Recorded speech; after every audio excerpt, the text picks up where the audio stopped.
कार्य के उद्घाटन के लिए। देवियों सज्जनों, 21वीं सदी भारत की सदी है। बीते 11-12 वर्षों में देश ने हर क्षेत्र में जो प्रगति की है वो अभूतपूर्व है और अब आने वाले दिनों में पूरा विश्व भारत की एक और अभूतपूर्व पहल का साक्षी बनने वाला है। देश की नारी के सशक्तिकरण के प्रति माननीय प्रधानमंत्री जी की प्रतिबद्धता उनके संकल्पों के अनुरूप आकार लेने वाली है। ऐसे युग पुरुष, विकसित भारत के शिल्पी, मानवीय गरिमा और सामाजिक न्याय की स्थापना करने वाले देश के यशस्वी प्रधानमंत्री माननीय श्री नरेंद्र मोदी जी से अनुरोध है, उनके संबोधन के लिए, उनके मार्गदर्शन के लिए।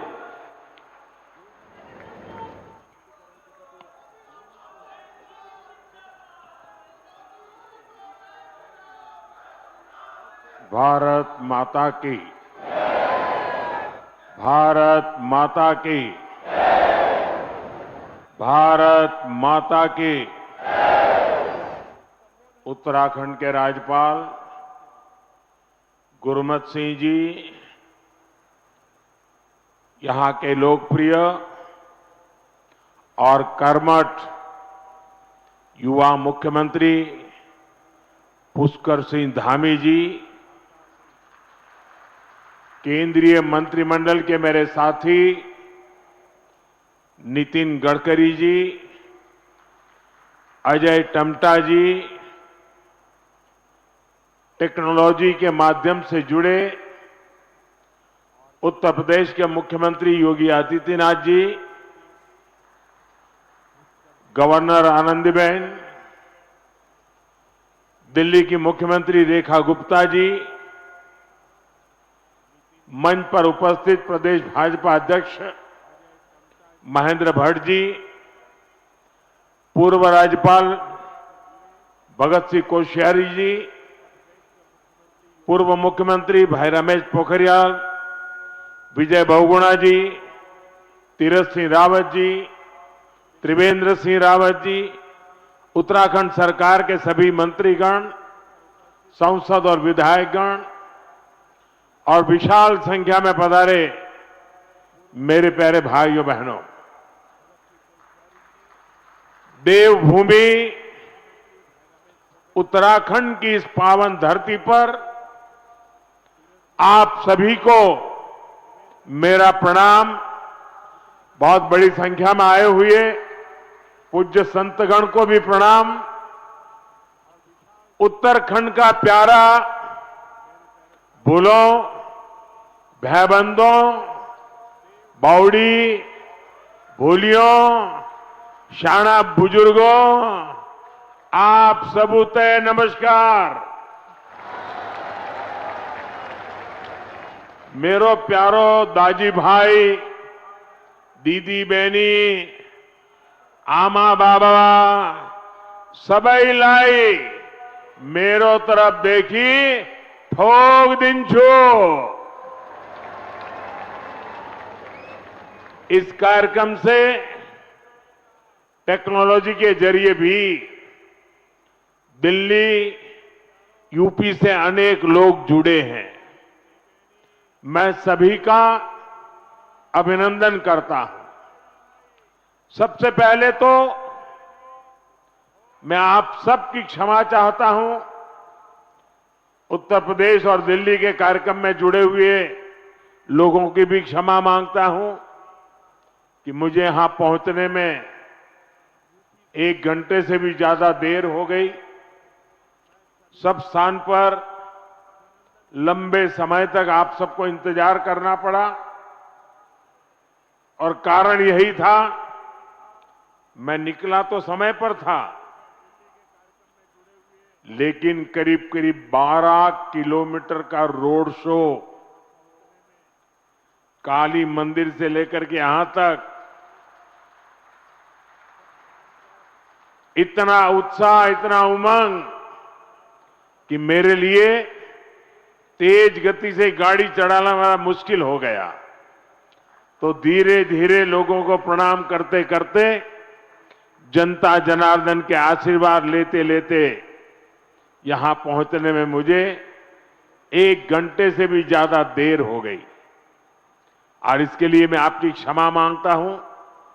और ऐसी धूप में 12 किलोमीटर ये जन सैलाब, ये उत्तराखंड का प्यार, माताओं बहनों का आशीर्वाद, मैं आज उत्तराखंड से एक नई ऊर्जा लेकर के जाऊंगा, नई प्रेरणा लेकर के जाऊंगा। और मैं इसके लिए हर किसी का हृदय से आभार व्यक्त करता हूं। साथियों, आज देश में पर्व त्योहार की उमंग है।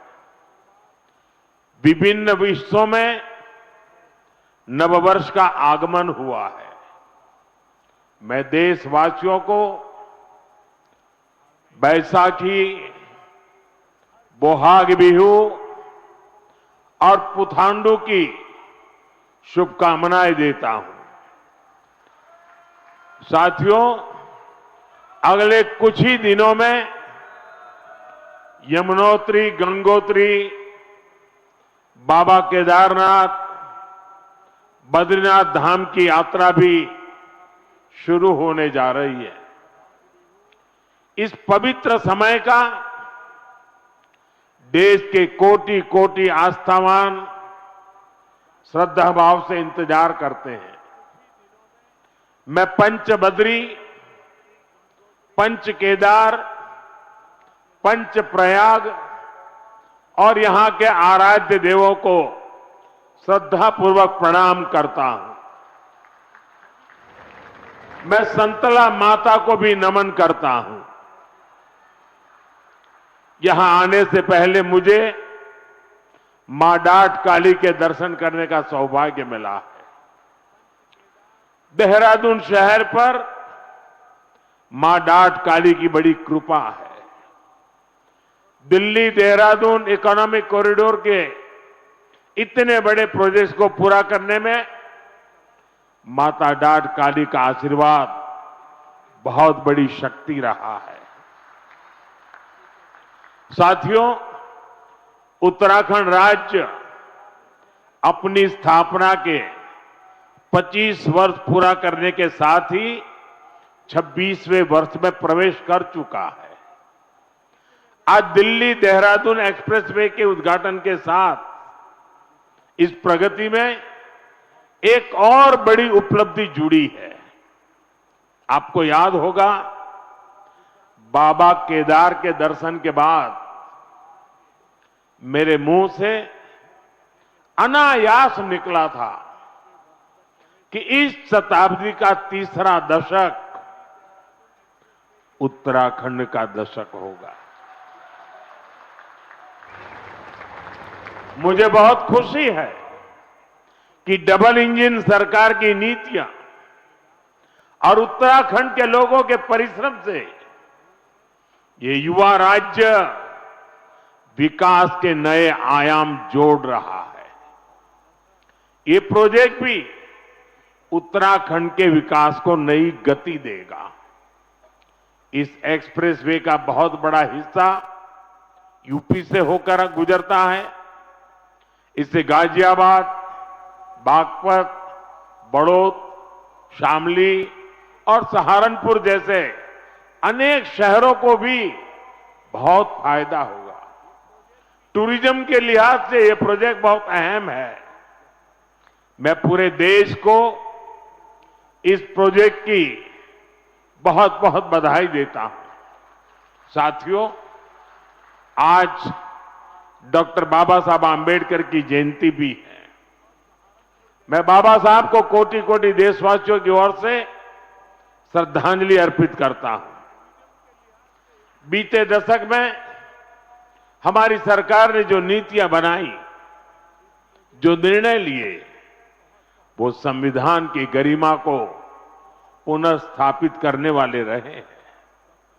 आर्टिकल 370 हटने के बाद आज पूरे देश में भारत का संविधान लागू है। जिन दर्जनों जिलों में माओवाद, नक्सलवाद खत्म हुआ है, वहां भी अब संविधान की भावना के अनुरूप काम हो रहा है। देश में समान नागरिक संहिता लागू हो, यह हमारे संविधान की अपेक्षा है। उत्तराखंड ने संविधान की इस भावना को आगे बढ़कर और उस भावना को आगे बढ़ाकर पूरे देश को राह दिखाई है। साथियों, बाबा साहब का जीवन गरीबों को, वंचितों को, शोषितों को न्यायपूर्ण व्यवस्था देने के लिए समर्पित था। हमारी सरकार आज उसी भावना के साथ हर गरीब, हर वंचित को सच्चा सामाजिक न्याय देने में जुटी है। और सामाजिक न्याय का एक बहुत बड़ा माध्यम देश का संतुलित विकास है। सबको सुविधा है, सबकी समृद्धि है। इसलिए ही बाबा साहब आधुनिक इंफ्रास्ट्रक्चर की, औद्योगिकरण की भरपूर वकालत करते थे। साथियों, भविष्य की दशा और दिशा क्या होगी, अक्सर लोग इसके लिए हाथ की रेखाओं को दिखाते हैं। जो भविष्यवेत्ता होते हैं ना, वो हस्तरेखाएं देखते हैं और हर व्यक्ति के भविष्य के विषय में बताते हैं। मैं इस विज्ञान को तो नहीं जानता हूं, लेकिन कहते हैं कि ये भी एक शास्त्र है। अब ये तो हो गई व्यक्ति के भाग्य की, जो उसके हाथ में रेखाएं हैं उसकी बात। लेकिन मैं अगर इसी संदर्भ को राष्ट्र जीवन से जोड़ करके देखूं, तो राष्ट्र की भाग्य रेखाएं कौन सी होती है? राष्ट्र की भाग्य रेखाएं ये हमारी सड़कें होती हैं, हमारे हाईवे होते हैं, हमारे एक्सप्रेस वे होते हैं, एयरवे, रेलवे, वाटरवे, ये हमारे राष्ट्र की भाग्य रेखाएं होती है। और बीते एक दशक से हमारा देश विकसित भारत बनाने के लिए विकास की ऐसी ही भाग्य रेखाओं के निर्माण में जुटा हुआ है। ये विकास की भाग्य रेखाएं सिर्फ आज की सुविधाएं नहीं है, ये आने वाली पीढ़ियों की समृद्धि की गारंटी है। और ये मोदी की भी गारंटी है। बीते दशक से हमारी सरकार राष्ट्र के इन विकास रेखाओं पर अभूतपूर्व निवेश कर रही है। मैं आपको एक आंकड़ा देता हूं। अभी नितिन जी ने बहुत सारे आंकड़े सिर्फ उत्तराखंड से संबंधित बताए आपको। देखिए, साल 2014 तक ऐसे इंफ्रास्ट्रक्चर के लिए साल में पूरे देश में 2 लाख करोड़ रुपए भी खर्च नहीं होते थे। ये मैं पूरे हिंदुस्तान की बात बताता हूं। 2 लाख करोड़ भी नहीं होते थे। आज ये 6 गुना अधिक 12 लाख करोड़ रुपए से भी ज्यादा हो चुका है। यहां उत्तराखंड में ही 2.25 लाख करोड़ रुपए से अधिक के इंफ्रास्ट्रक्चर प्रोजेक्ट पर काम जारी है। 2014 के पहले पूरे देश के लिए 2 लाख करोड़, आज अकेले उत्तराखंड के लिए 2.25 लाख करोड़ रुपया। कभी उत्तराखंड के गांव में सड़क के इंतजार में पीढ़ियां बदल जाती थी। आज डबल इंजन सरकार के प्रयासों से अब सड़क गांव तक पहुंच रही है। जो गांव पहले वीरान पड़ गए थे, वो फिर से जीवंत हो रहे हैं। 4 धाम महामार्ग परियोजना हो, रेल परियोजनाओं का विस्तार हो, केदारनाथ और हेमकुंड साहिब रोपवे हो, विकास की ये रेखाएं इस क्षेत्र के कोने कोने में जीवन की भी भाग्य रेखाएं बन रही है। साथियों, 21वीं सदी का भारत आज जिस स्पीड और जिस स्केल पर काम कर रहा है, उसकी पूरी दुनिया चर्चा कर रही है। मैं आपको उत्तराखंड, पश्चिमी यूपी और दिल्ली का ही उदाहरण देता हूं। कुछ सप्ताह पहले ही दिल्ली मेट्रो का विस्तार हुआ, मेरठ में मेट्रो सेवा की शुरुआत हुई, दिल्ली मेरठ नमो भारत रेल देश को समर्पित की गई, नोएडा इंटरनेशनल एयरपोर्ट की शुरुआत हुई, हवाई जहाजों के लिए एमआरओ फैसिलिटी पर काम शुरू हुआ और आज देहरादून दिल्ली एक्सप्रेसवे शुरू हो रहा है। साथियों, इतने छोटे से रीजन में ये सब इतने कम समय में हो रहा है। कल्पना कीजिए देश में कितने बड़े पैमाने पर इंफ्रास्ट्रक्चर और इसलिए मैं कहता हूं 21वीं सदी का भारत आधुनिक इंफ्रास्ट्रक्चर के जिस नए युग में प्रवेश कर रहा है वो अभूतपूर्व है, अकल्पनीय है। साथियों, आज भारत के अलग अलग हिस्सों को जोड़ने वाले अनेक इकोनॉमिक कॉरिडोर्स, उस पर काम चल रहा है। जैसे Delhi Mumbai industrial corridor, Bengaluru Mumbai industrial corridor, east coast economic corridor, Amritsar Kolkata industrial corridor, ऐसे बहुत से इकोनॉमिक कॉरिडोर देश में बनाए जा रहे हैं। इकोनॉमिक कॉरिडोर प्रगति के नए द्वार है, गेटवे हैं, डोर है और इनसे उम्मीदों की डोर भी जुड़ी हुई है। ये इकोनॉमिक कॉरिडोर सड़क के अलावा नए नए व्यापार कारोबार का मार्ग बनाते हैं, फैक्ट्रियों के लिए, गोदामों के लिए पूरा नेटवर्क, उसका आधार तैयार करते हैं। साथियों, देहरादून दिल्ली इकोनॉमिक कॉरिडोर से भी इस पूरे क्षेत्र का कायाकल्प होने जा रहा है। पहला फायदा तो यह है कि इससे समय बचेगा, आना जाना सस्ता और तेज होगा, लोगों का पेट्रोल डीजल कम खर्च होगा, किराया भाड़ा कम होगा और दूसरा बड़ा फायदा रोजगार का होगा। अब इसके निर्माण में 12,000 करोड़ रुपए खर्च हुए तो हजारों श्रमिकों को काम मिला है। साथ ही जो इंजीनियर है, अन्य स्किल्ड वर्कफोर्स है, ट्रांसपोर्ट है, उससे जुड़े साथी हैं, उनको भी बहुत बड़ी मात्रा में काम मिला है। किसानों और पशुपालकों की उपज भी अब तेज गति से बड़ी मंडियां और बड़े बाजारों तक पहुंचेगी। साथियों, इस शानदार एक्सप्रेसवे से उत्तराखंड के टूरिज्म को बहुत ही बड़ा फायदा देगा। देहरादून, हरिद्वार, ऋषिकेश, मसूरी और 4 धाम यात्रा के लिए ये सबसे प्रमुख मार्ग बनेगा। और हम सभी जानते हैं, जब टूरिज्म का विकास होता है तो हर कोई कुछ न कुछ कमाता है। होटल हो, ढाबे वाले हो, टैक्सी हो, ऑटो हो, होम स्टे हो, सबको इसका फायदा होता है।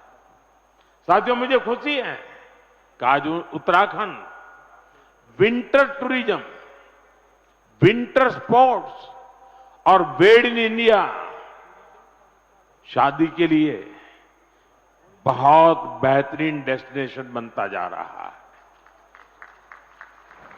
साथियों, उत्तराखंड की अर्थव्यवस्था के लिए 12मासी पर्यटन बहुत जरूरी है और इसलिए मेरा सर्दियों में होने वाली धार्मिक यात्राओं को लेकर बहुत आग्रह रहा है और मुझे खुशी है कि हर साल इन यात्राओं में लोगों की संख्या बढ़ रही है।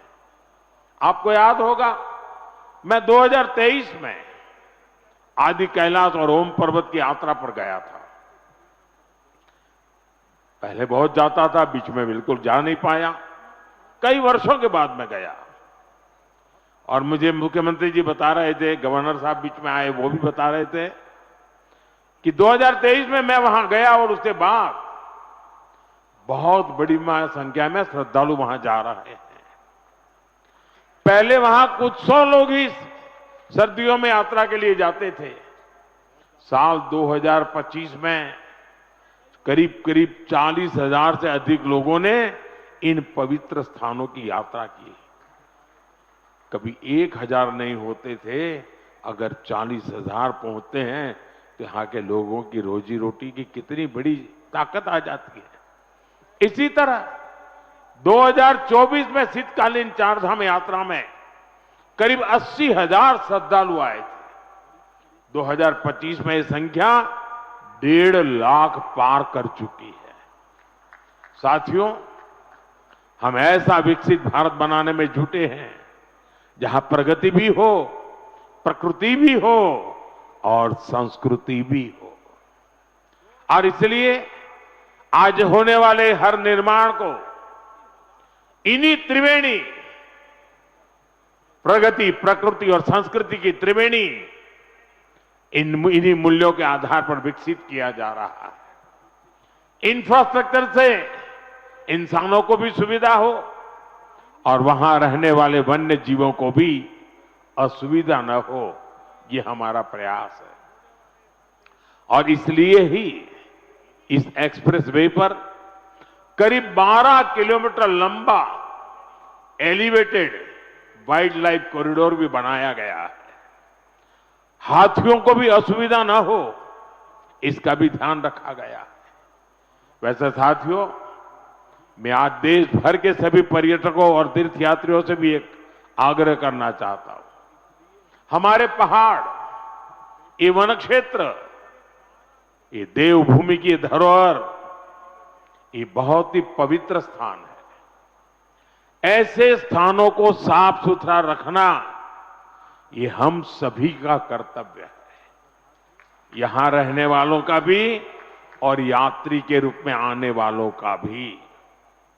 इन इलाकों में प्लास्टिक की बोतलें, कूड़े कचरे का ढेर, ये देवभूमि की पवित्रता को ठेस पहुंचाता है। इसलिए बहुत आवश्यक है कि हम देवभूमि के इन स्थलों को, हमारे इन तीर्थ स्थलों को स्वच्छ रखें, सुंदर रखें। साथियों,